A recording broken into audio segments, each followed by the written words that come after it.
Welcome to part 6 of Mega Man 7, and look, it's Base! Damn, I was careless. I feel so stupid to have been defeated so easily. Maybe I should give up and leave Wily to you. So he was helping. No, we are a team. Dr. Light will be glad to fix you up. Thanks. I'm glad that I have a friend like you. We're not really friends, but okay. So apparently Shade Man kicked Base's ass, so this might just be the most intense robot master of them all! But in reality, no he's not. His weakness is the Wild Coil, which Spring Man's weapon is. And again, if you hold the button, it bounces higher, and if you hold up, it bounces especially high. I, for some reason, did not realize... I didn't remember that you can actually jump up with a charged up coil, and then shoot it, and it will reach him because the coil is so big. So that's one strategy I would recommend. He also grabs you and swoops down every now and then, and when he does, he literally sucks the lifeblood out of Mega Man and restores his own health. So you want to button mash to get off him as quick as you can because you don't want him regaining all of his health. But Shade Man is rather easy, and Base must be a pussy because that was ridiculous. By defeating Shade Man, we get the echo sound thing.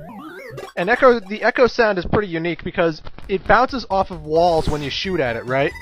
And if you bounce on it off a wall and it reaches you again, then you're all of a sudden more powerful and you can shoot an even stronger echo blast that one time. And it's freaking awesome.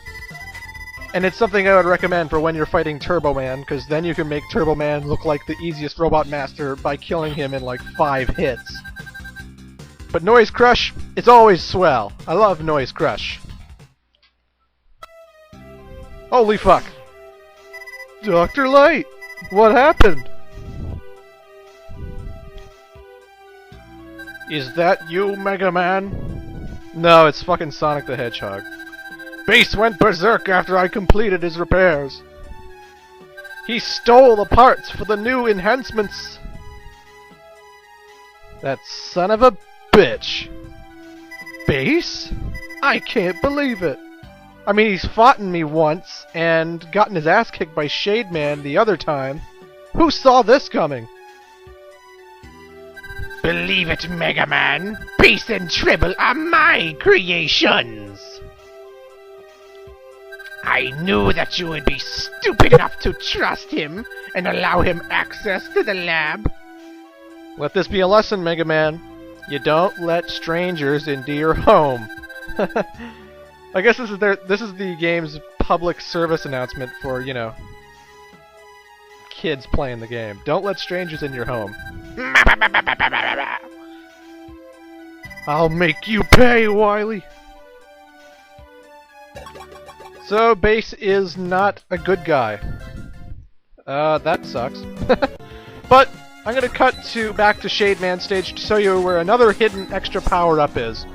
So, this time I'm gonna fight Pumpkin Boy on the outer eyes. Because I told you in part 5 that depending on where you kill him, he'll create 2 different pathways.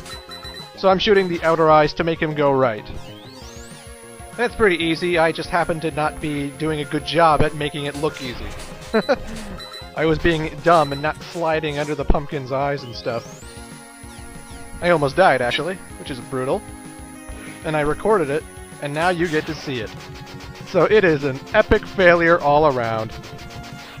Nevertheless, by destroying his outer eyes, he takes out the right wall, and it's littered with zombies, and a new enemy that you'll never see in the other pathway. It's a dog wolf thing. It kind of reminds me of Sigma's wolf from Mega Man X. If you've played Mega Man X, but I don't know. It's not hard to dodge, it just jumps from one side to the other. There he is. And he takes a lot of pellets to kill, but not too many.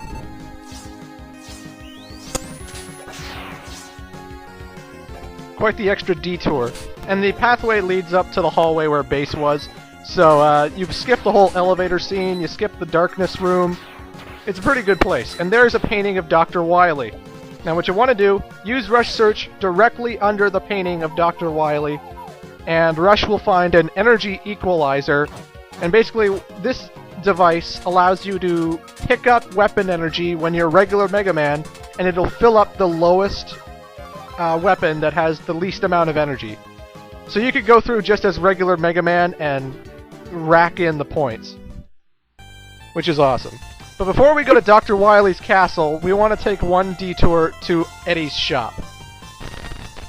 You can skip this opening animation, and I probably should have, but for some reason, I did not. Hey!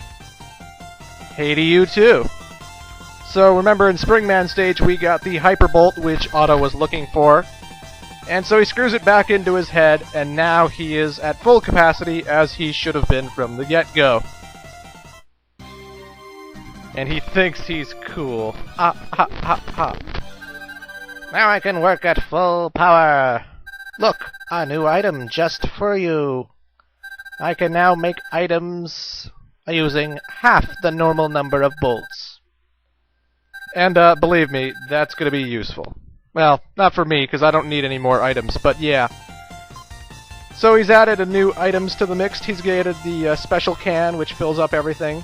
Rush Jet, Rush Search, the Energy Equalizer, the Rocket Belt, or the Rocket Punch. Basically everything I found, except for the exit item. But we don't need the exit item, because all it's good for is leaving a stage after you've beaten it. And we're not going to be doing that in this Let's Play, so what's the point? It also reduces the price of all the normal items, so that's awesome. But anyway, here is Dr. Wily's Castle. And I love the intro theme. I love that theme. And for once, since 4, 5, and 6, this is the only castle. We're not having a detour. We're not going to be... Oh, Dr. Wily was working for someone else. Come to my other castle, you know. No, no, no. This is it. And it's not an easy castle, trust me.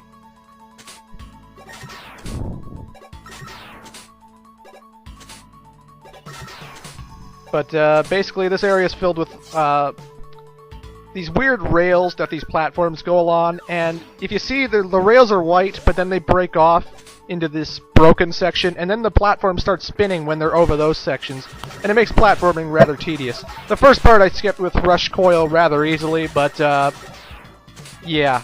This room, you can tell the lights are coming on and off when I jump.